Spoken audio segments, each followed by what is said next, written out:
MP board कक्षा 10वीं वाले सभी विद्यार्थियों का 15 दिसंबर रुक जाना नहीं परीक्षा का पेपर आ चुका है। प्यारे विद्यार्थियों, अगर आपने इस प्रश्न पत्र को देख लिया तो 15 दिसंबर को आप धमाल मचा दोगे आपकी परीक्षा में, क्योंकि ये पूरा का पूरा पेपर आपके लिए मैं लेकर आ चुका हूं, जो कि 101% माय डियर फ्रेंड्स ये आपकी परीक्षा में आएगा। ये पूरा पेपर मैंने आपको बताया है जो कि परीक्षा में आ रहा है।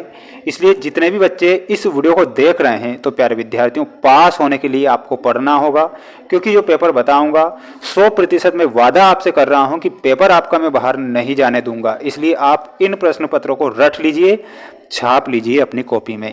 प्यारे विद्यार्थियों, पहला ही प्रश्न आपकी परीक्षा में आपको देखने को मिल जाएगा। सही विकल्प चुनकर लिखिए में 96 और 404 का HCF बताओ। प्यारे विद्यार्थियों 100% आएगा। तो इसका जो HCF होता है वो कितना होता है, तो इसमें आपको 4 बताना है। 4, 96 और 404 का HCF हो जाएगा।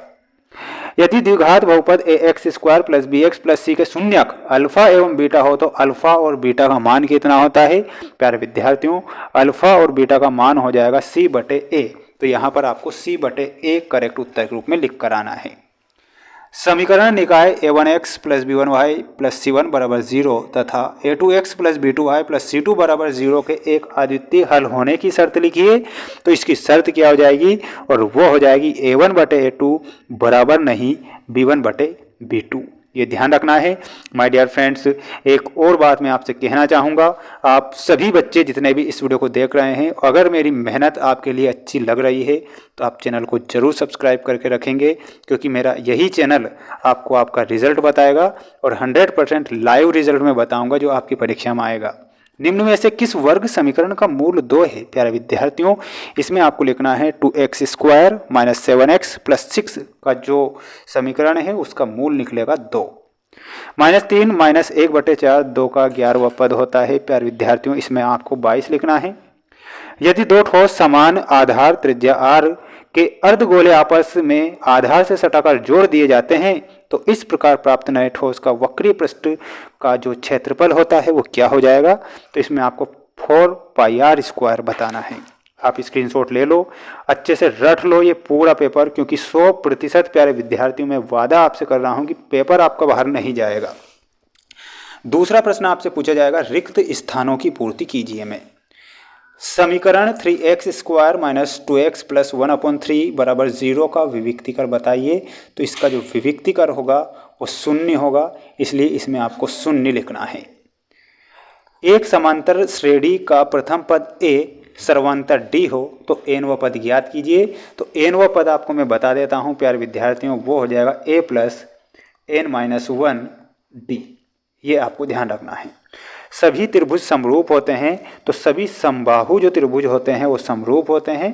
तो यहाँ पर आपको समबाहु लिखना है। एक वृत्त की समांतर स्पर्श रेखाएं हो सकती है, तो इसमें आपको 2 लिखना है। कोण थीटा वाले त्रिज्यखंड के क्षेत्रफल का सूत्र बताइए। तो इसका सूत्र हो जाएगा प्यारे विद्यार्थियों θ/360 × πr²। किसी घटना की सभी संभव प्रायिकताओं का योग सदैव होता है, तो सदैव 1 होता है। तो इसमें आपको 1 लिखना है। माय डियर फ्रेंड्स, अगर आप चैनल पर नए जुड़ रहे हैं तो आप सभी बच्चों को चैनल को ज़रूर सब्सक्राइब करना है। दिल से मैं आप सभी बच्चों को पास करवाने के लिए मेहनत कर रहा हूं, तो आपका सपोर्ट ही हमें खास बनाता है। और आप कमेंट बॉक्स में एक बार जय श्री महाकाल का मैसेज ज़रूर करेंगे जितने भी बच्चे इस वीडियो को देख रहे हैं, ठीक है। प्रत्येक पूर्णांक प्राकृतिक संख्या होती है। प्यारे विद्यार्थियों, ये असत्य होगा। समकोण त्रिभुज में कर्ण सबसे बड़ी भुजा होती है, ये बिल्कुल आपको सत्य लिख कर आना है। नेक्स्ट प्रश्न ये रहा आपकी स्क्रीन के सामने, जिसमें आपसे प्रश्न पूछा गया है, क्षैतिज तल से ऊपर की ओर देखने पर दृष्टि रेखा क्षैतिज रेखा के साथ अवनमन कोण बनाती है। तो ये गलत होगा। किसी बाह्य बिंदु से वृत्त पर खींची गई स्पर्श रेखाएं बराबर होती है, ये बिल्कुल सत्य बताना है। शंकु का आयतन आपको यहाँ पर गलत दे रखा है। किसी बारंबारता बटन में किसी वर्ग की संचयी बारंबारता उस वर्ग से पहले वाले सभी वर्गों की बारंबारताओं का योग होती है, तो ये आपको सत्य लिख कर आना है प्यारे विद्यार्थियों। इसके बाद आप देख लीजिए, ये आपकी जोड़ी है जो आपकी परीक्षा में पूछी जाएगी, इसलिए ध्यान से इस जोड़ी को देखें और अच्छे से माय डियर फ्रेंड्स याद कर लो। आपके पास एक मौका है, इस मौके को हाथ से मत जाने देना। Sine square theta plus cos square theta का मान 1 होता है, ऑप्शन नंबर बी से मिलाना है। Root 1 plus ten square theta का मान ऑप्शन नंबर डी से मिलाना है, sec theta. Root 1 minus cos square theta का मान होता है साइन थीटा। 0 वाई बिंदु की कोटि बताइए प्यारे विद्यार्थियों। इसकी जो कोटि होगी वो क्या हो जाएगी, वो वाई हो जाएगी। इसमें आपको ऑप्शन नंबर ए, एक्स 0 बिंदु की भुज कितनी होती है, तो वो एक्स होती है, तो इसमें ऑप्शन नंबर सी से मिलाना है। 0 4 एवं 3 0 के बीच की जो दूरी होती है माय डियर फ्रेंड्स, इसमें आपको 5 बताना है, तो ऑप्शन नंबर ई से मिला देना है। आप स्क्रीनशॉट ले लो क्योंकि ये प्रश्न परीक्षा में आ रहे हैं। मैं वादा कर लिया मैंने, तो पेपर प्यारे विद्यार्थियों कैसे बाहर चला जाएगा जब मैं आपके लिए मेहनत कर रहा हूँ। तो एक वाक्य में उत्तर लिखे में यदि ए, बी और सी वास्तविक संख्या है और ए बराबर नहीं 0, तब द्विघात समीकरण किस रूप में होगा प्यारे विद्यार्थियों। द्विघात समीकरण किस रूप में होगा, तो आप लिख लो a x square plus b x plus c बराबर 0। ये किसका उत्तर हो जाएगा, ये हमारे पहले वाले प्रश्न का उत्तर हो जाएगा, तो ये आपको लिख देना है। समांतर श्रेणी का व्यापक रूप लिखिए, तो इसका व्यापक रूप क्या होता है प्यारे विद्यार्थियों। मैं व्यापक रूप लिखकर बता रहा हूँ।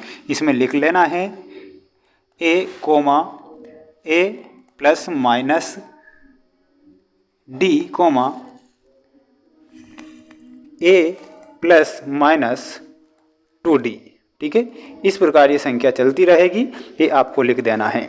सभी वृत्त होते हैं प्यारे विद्यार्थियों, सभी वृत्त समरूप होते हैं, तो यहाँ पर आपको समरूप लिखना है। दृष्टि रेखा की परिभाषा याद करके जाना है। एक वृत्तीय क्षेत्र का वह भाग जो 2 त्रिज्याओं और संगत चाप से घिरा हो उसे क्या कहते हैं, तो उसे प्यारे विद्यार्थियों त्रिज्यखंड कहते हैं। तो यहाँ पर आपको लिखना है त्रिज्यखंड। एक असंभव घटना की प्रायिकता कितनी होती है, तो असंभव है, यानी कि इसमें आपको 0 लिखना है, ये आपको ध्यान रखना है। और प्यारे विद्यार्थियों अगला जो सेट पेपर होगा वो भी बहुत जल्द आ जाएगा। ये मोस्ट इम्पोर्टेंट प्रश्न देख लीजिए, ये हमारा अगला सेट पेपर है जो कि आपको नेक्स्ट वीडियो में बता दिया जाएगा।